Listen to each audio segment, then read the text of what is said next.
Okay, we are now live on Facebook. Hello, Facebook. We're on the Amiga Facebook page. Okay, we're going to go back live on, and we're going to go to. I know. Okay, I'm going to pan this out. Honest and open conversation. I'm going to pan this out, yeah? Got someone listening. Do you want to start with the questions? Okay, welcome back. We are taking Black Hour Power today on the finale Drive Time, New Solutions Drive Time show with myself, Iola. And yes, you heard right, it is my last show. However, we are going out with a bang, with a very powerful story. We are joined by our guest in the studio today, who is Samuel Ikinwin. And he's just been sharing with us just before that track about how he has, sort of changed his mindset, changed his life around from, being a successful entrepreneur, in the sort of criminal world, if you like, having spent his 18th birthday in prison. And now we're coming back to just hear a bit more about his journey thereafter. So you're 18, you've come out of prison? Soon released, yeah. Soon released, yeah. Okay. He's had a rethink, he's been on this course, he's having a rethink about his life, he's had time to think, and that's actually something very powerful that he said. He just had time to think his own headspace. Yeah. So take us on the journey, because you have how many degrees now? I studied 4 degrees. 4 degrees. Yeah. Wow. Not a separation, just degrees. Yeah. I've studied 4 degrees. Studied 4 1 degrees. undergraduate and 3 postgraduate. So So tell us, how did you get from that to being how did you get from being into drugs and fraud and living that lifestyle, and obviously the lure of the money, because you said money was your god. Money was my god. Yeah. Money was my god. It was more than a friend. Money was my god. Money is what I worshipped. Money is what I served. Like I use the term God to say that's what a person's serving. So I was serving money. I wouldn't do anything for money. Like, I did have a moral compass. In my mind, I wouldn't steal, for example. I wouldn't kill for money. But you're doing fraud, though. But I was doing fraud, which is technically stealing. And this is why it's essential for us to actually speak, because if we don't articulate things, we don't understand that you're saying you wouldn't X for this, but you are actually Xing for this in a different way. So it's powerful. So, did you go for it?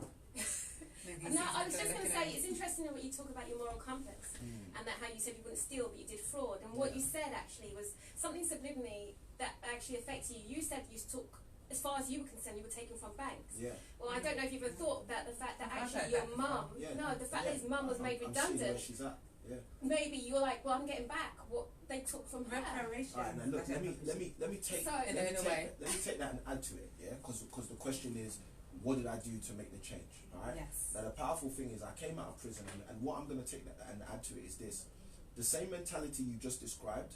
I don't know if I had. I don't know if that was serendipitous or what was going on. But what I do know is the 2 times I came out of prison, my mentality was, I need to commit more crime in order to make more money to catch up with the time that was taken from me.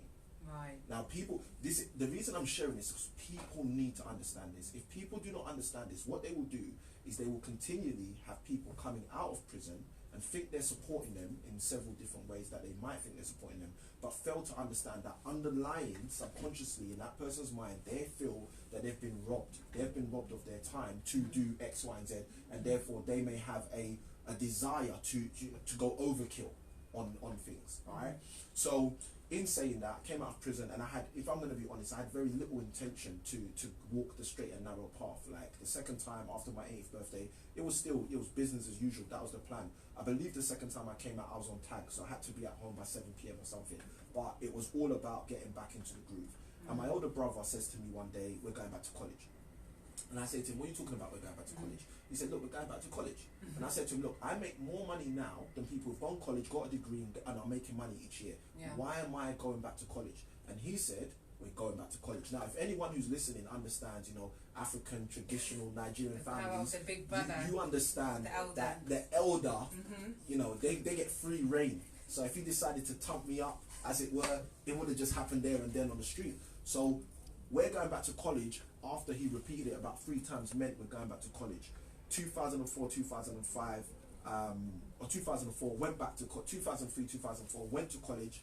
And that 1 year, I studied an advanced 1 year course, access to university course in computer studies. And that year was the year my whole life changed.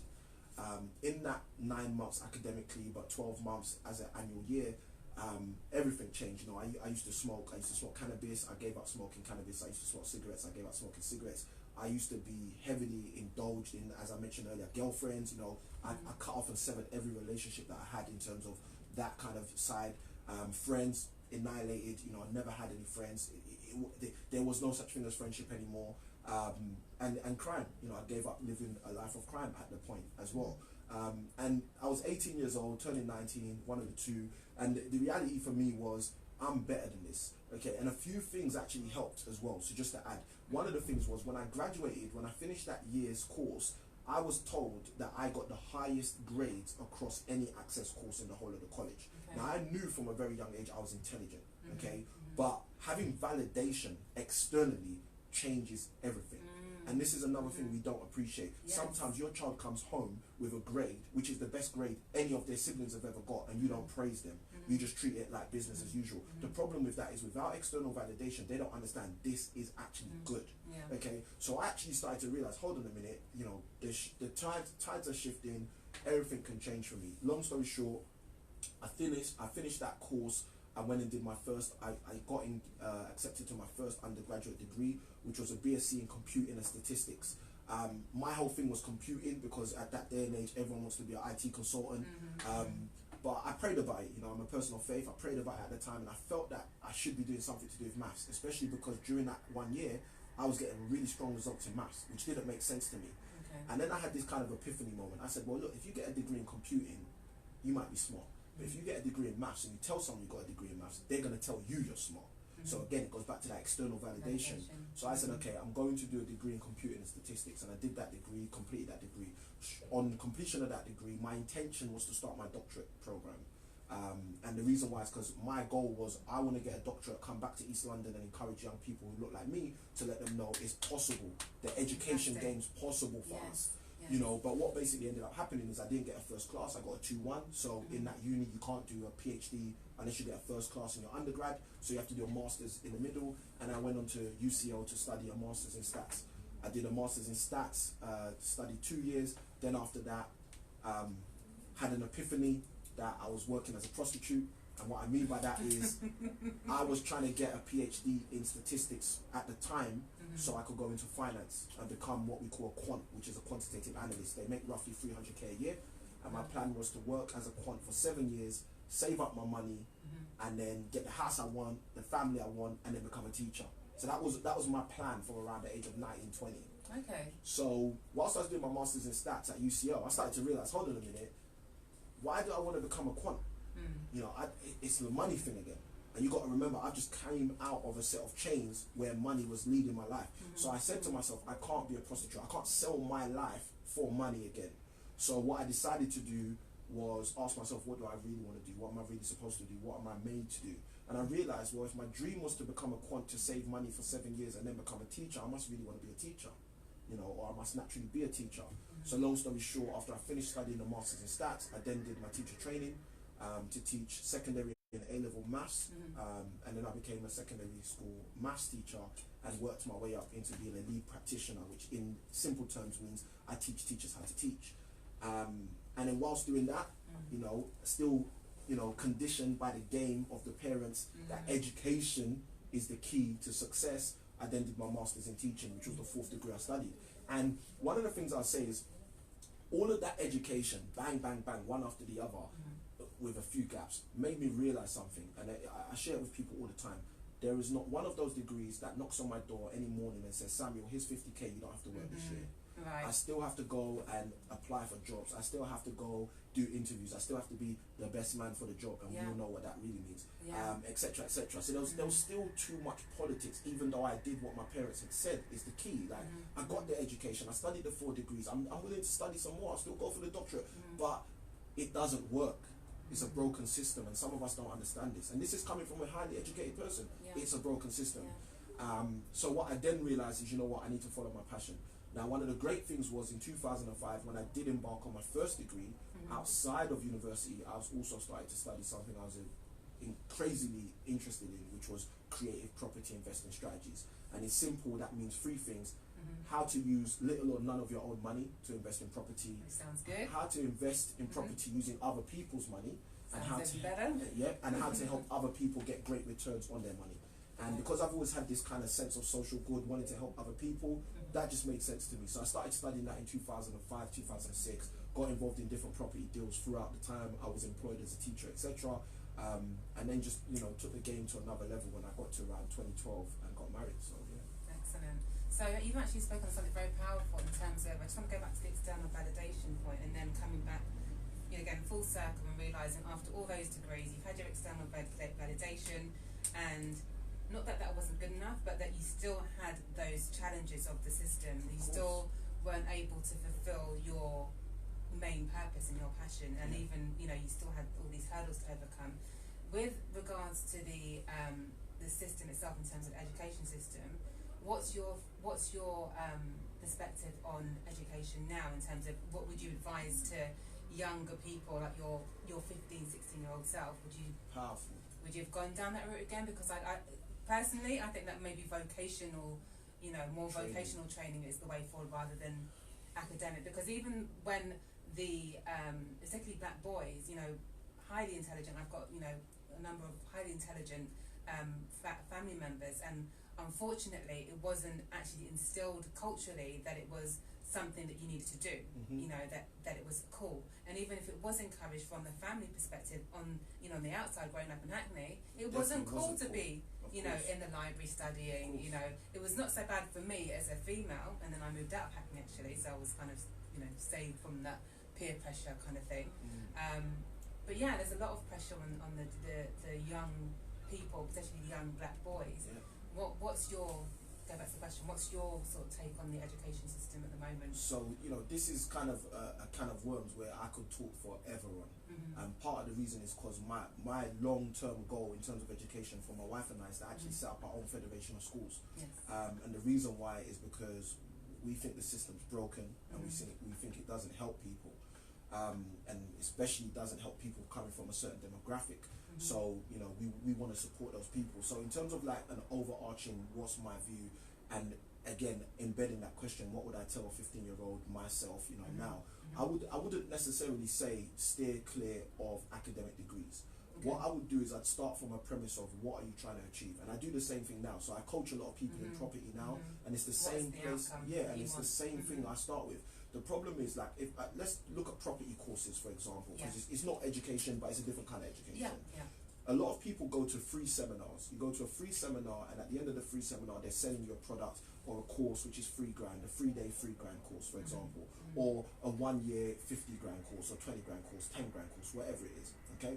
Now, 9 times out of 10, what they're going to teach you on that course, the 3-day course or the 12-month course, is what they want to teach you.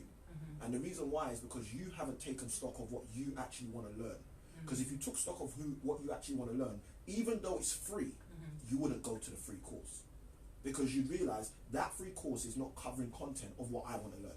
And this is what is kind of affecting most people. We don't make strong, solid decisions about what we're trying to achieve, and therefore we don't jump on the train that goes to that destination. We jump on any train that is accessible to us from where we are. Stops at every stop. There you go. Goes on the long there you go. detour. And we convince ourselves that one day the train will have a connection to where we're going. So, for example, I believe I'm called to pastor. I believe at some stage in my life I'm going to be shepherding people in terms of moving forward in their life with spiritual things. And the funniest thing about that is I remember for years whilst I was working as a teacher, I was convincing myself that the reason I'm a teacher is because it's the closest vocational job where I will get paid, which will train me or support my training and development in pastoring. Now, if you just start being a pastor at the age of 19, by the age of 35, 40, you're going to be a very influential person in the country, especially if you're doing very focused things. But the problem is the myth a lot of the time is perpetuated. Get the education, get this, get a job, you need to pay your bills. And I think, one of the things I shared with Iola before, my big thing now is helping people understand the false economy, because that is a false economy. It's an economy that doesn't work. It's an economy that doesn't pay you. It's an economy that keeps you trapped.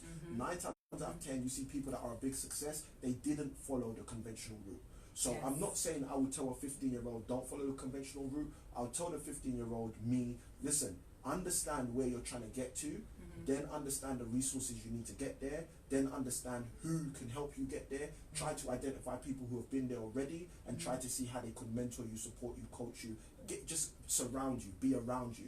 Because again, going back to what you were sharing, Iola, you know, you mentioned you got out of Hackney, so you wasn't privy to that kind of peer pressure. That's the issue a lot of the time, who we surround ourselves environment, with. the social, There you go. So you can be in the cantankerous environment, but still inject yourself with lots of the right thing, you know, through means of books, audio books, where you associate, who you associate with, how you talk, who you talk to, how you dress, for example. And a lot of those things will make a massive difference to people. So that's my view on education, if it can be summarized. Excellent. No, it's just a shame that we've just got 5 minutes left for the show. Cool. But I want to touch upon the aspects of your property journey now and your offering, because you've just had a really successful property workshop, which you're going to be running again, and I actually missed that one. You know, the Get on the, what's it called? Get on the ladder. Get on the ladder. So if anybody's interested in this, please tell us a little bit more about that, because you've got one coming up, haven't you? Yes. And how does it differ to those courses that you have just spoken about that people go on that are free? Powerful. So you mentioned earlier, you know, one of the quotes I shared at the Solution Room last year, which is those who pay attention. So the first thing is, I'm not running a free workshop, and the reason I'm not running a free workshop is because I want people to pay attention. I want you to pay money, whatever it costs, whether it's £5, £20, £50, £100. But I want you to pay money. The first thing I usually say at the workshop is, whatever you've paid, your challenge from me is to get more than your money's worth. So if you pay £60 to get into a workshop with me, your objective is to get more than £60 worth. Now I know people are going to have thousands of pounds thrown at them in value, but the question is, if they're not looking for it, they will leave that thousands of pounds of value on the table. Okay, so in terms of my property journey, my business, my primary property business does two things. We help people who need to sell their houses quickly, and that can be for any reason. I.e., you've just got a promotion in Taiwan, you need to migrate, but you need to migrate in 8 weeks, and the traditional sale is going to take too long. You need to offload your house, you need to connect with us.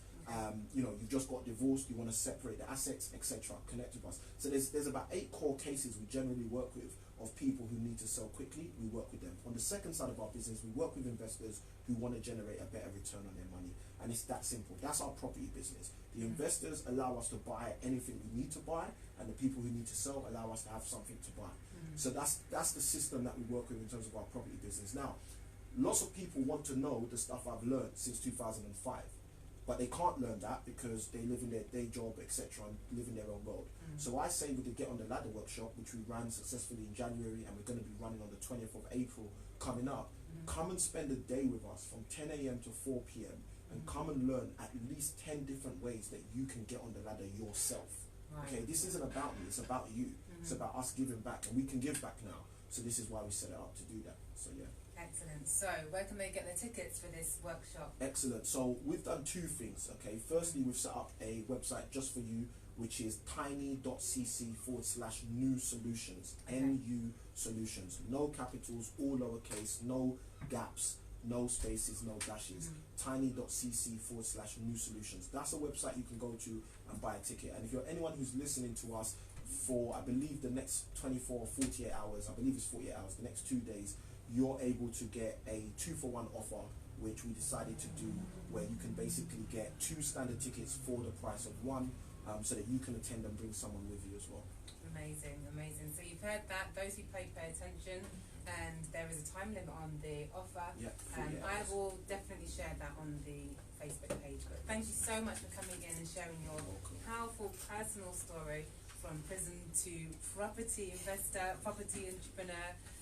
It's powerful, and it's been beautiful for you to share. Thank you so much.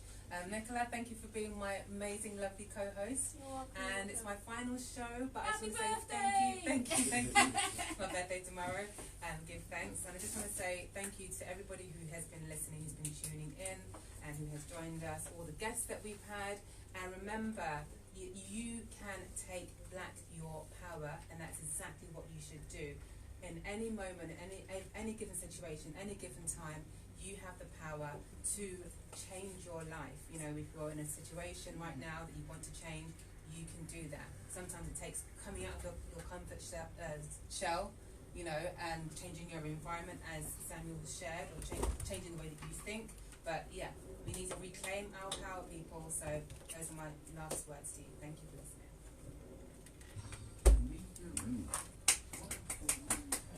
Raz is blocking our Facebook Live there.